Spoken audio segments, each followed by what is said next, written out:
The rematch between Merab Dvalishvili and Sean O'Malley is almost upon us, and Merab has just given a very revealing interview with Anthony Smith and ESPN ahead of this rematch. So in today's video we're going to be watching some clips together and reacting to key moments from this interview in which Merab seems to reveal some key details about this fight. We can see if he's trying to play any mind games and if he hints at possible strategies he's going to use in this fight.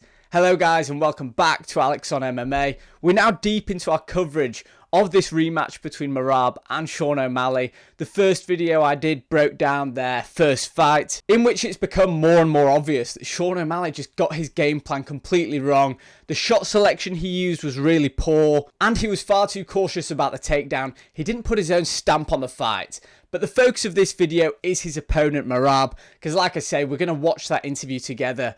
And I want to start by saying I'm sick of the Merab slander.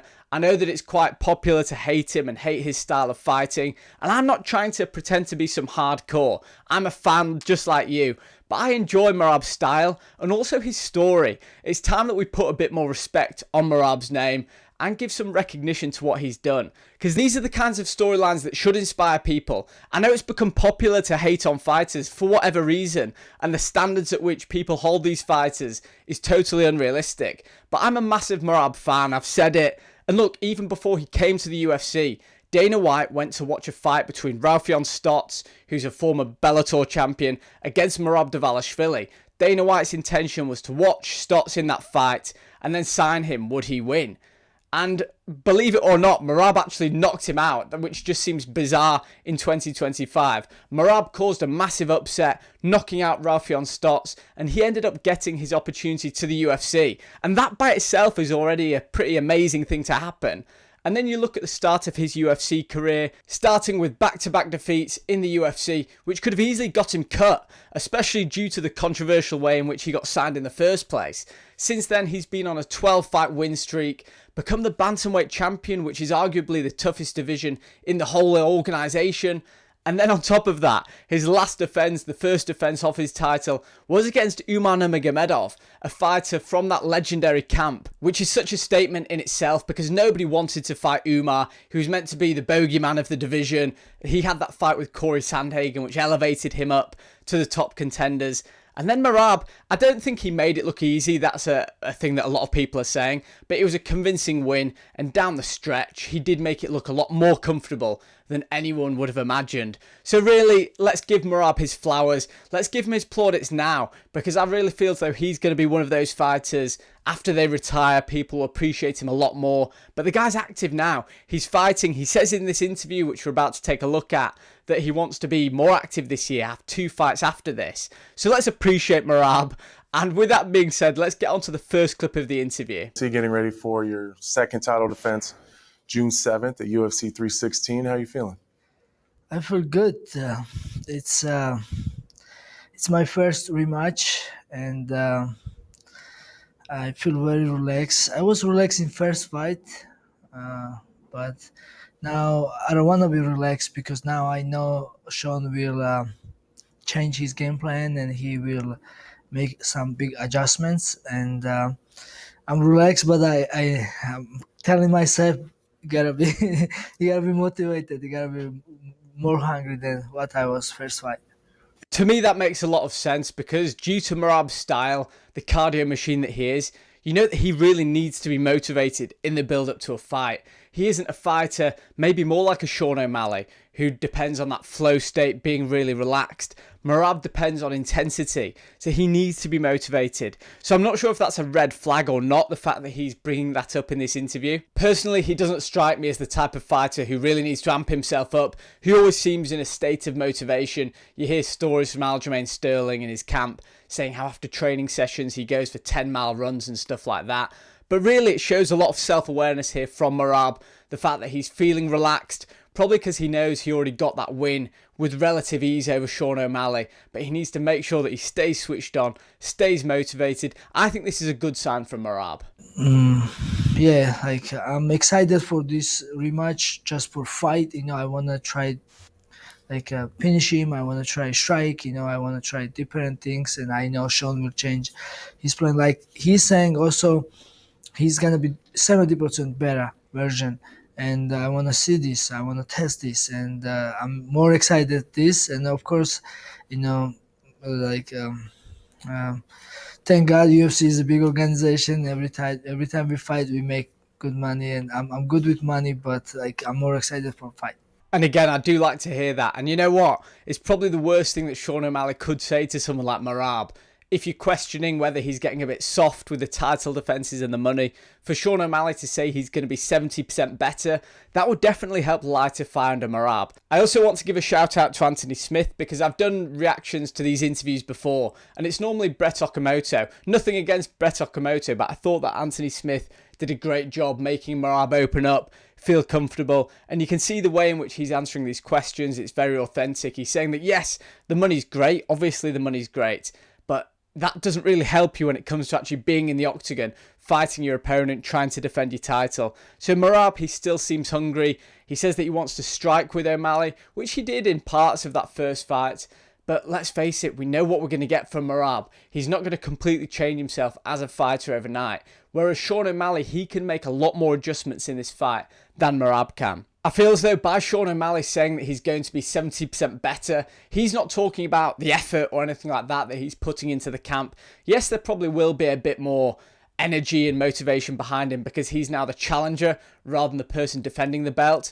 But I think that 70% that he's alluding to will be more about the adjustment he's got to make, because he's got a lot of changes he does need to make. Again, watch back my first fight breakdown. Stuff like the shots that he was choosing to throw against Merab just didn't make much sense to me. He was very hesitant at times, which is that's exactly what Merab wants you to do. If you hesitate and you're stuck with your feet underneath you, even for a couple of seconds, Merab will just launch into you, press you against the fence. It's not going to be the cleanest takedown. That's not the way that Merab operates.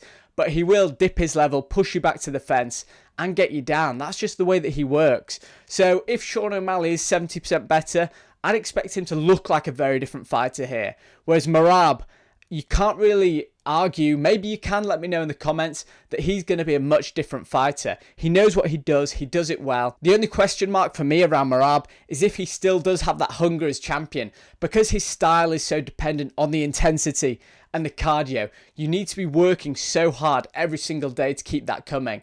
But again, according to this, it doesn't seem as though the extra money in the title has made him soft.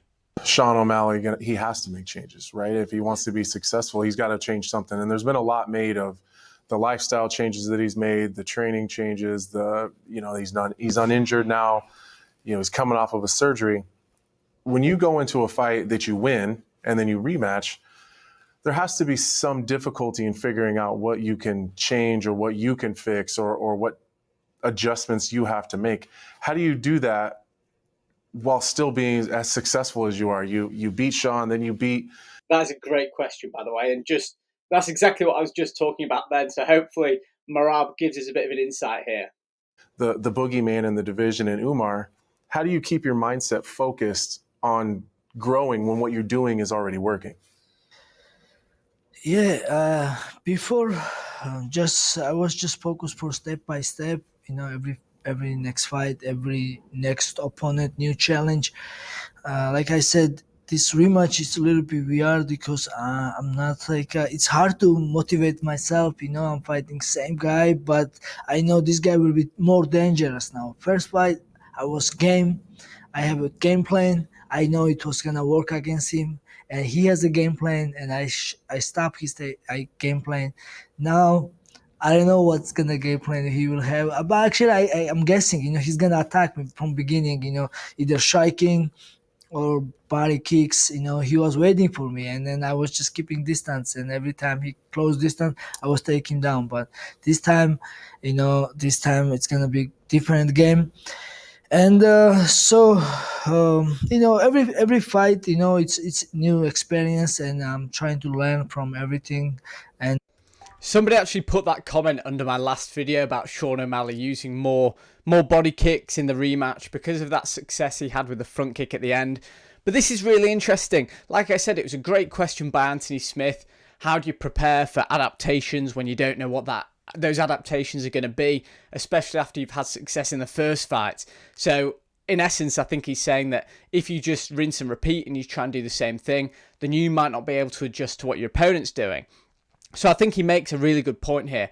And I'm not too sure about Merab's answer, purely because I don't think that Merab is too sure what he's trying to say here. He's kind of alluding to the fact that motivation's hard because he's already beaten Sean, but then saying that he's really motivated and that he can adapt to whatever Sean O'Malley throws his way. He gives a couple of suggestions. He says he thinks Sean will be more aggressive from the start and have more body kicks. And look, I agree with him. I think they're two things that Sean O'Malley definitely needs to do.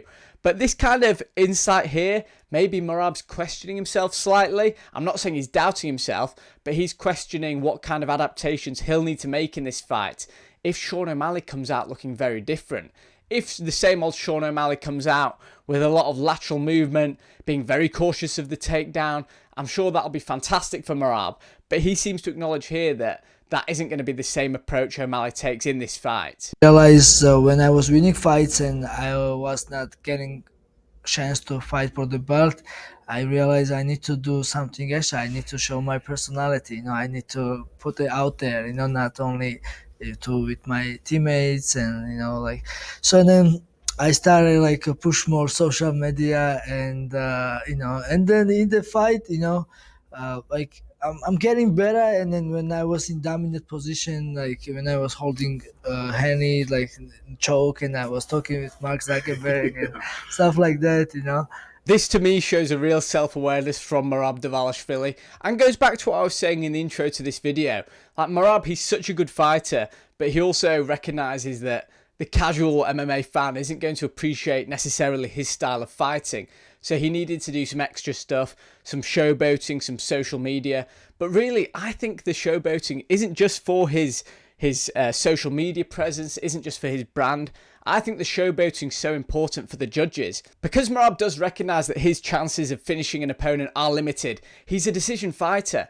And decisions can go the other way. There are robberies, they happen in this sport a lot. So I feel as though his showboating is also a nod to the judges. Like I said in the video before, if he dumps Umar Nurmagomedov and waves his hands in the air, or speaks to Mark Zuckerberg when he's in a dominant position against Henry Cejudo, kissing Sean O'Malley on the back, all these kind of things are suggestive that he's winning the fight. So yeah, I feel as though he's downplaying it a bit there. And yes, definitely these things help with his brand because they work with like highlight packages and edits on TikTok and things like that. But really, the showboating, it does help in the octagon. Whether you like it or not, whether you approve of this stuff or not, it makes him more entertaining and it's a great look for the judges. It's so obvious. It's so obvious what he's doing, being like, look at me. But it works nonetheless. You get the win, you defend your title, you beat Sean O'Malley again. What's next for Merab after that? Yeah, God willing, this will happen. I'm working hard for win and defend my belt again. And like I said, it's I don't look at this one like easy fight. It's gonna be challenge, but after that, I wanna be busy.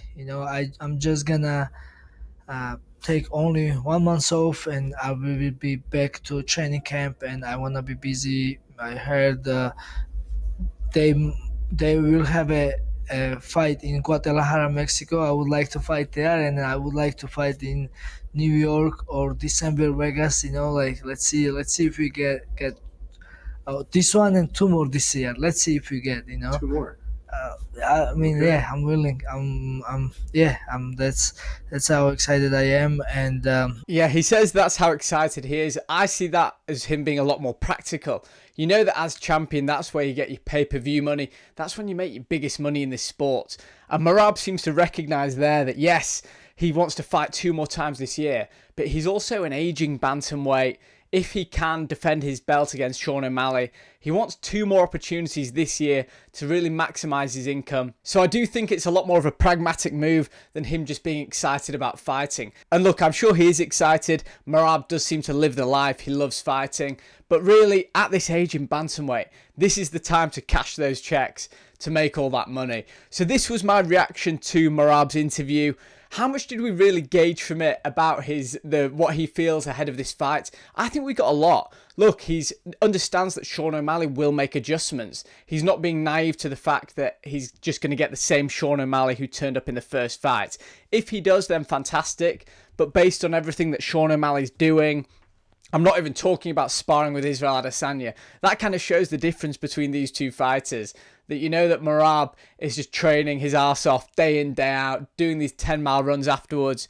And Sean O'Malley, I'm sure he's working hard, but he also has that image to keep up. So sparring with Israel Adesanya, sparring with a middleweight kickboxing champion in preparation for fighting Merab Dvalishvili. How much does that do for you?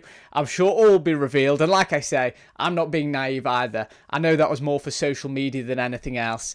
And in terms of mind games, I feel as though Merab, he's keeping it fairly more low profile this time out.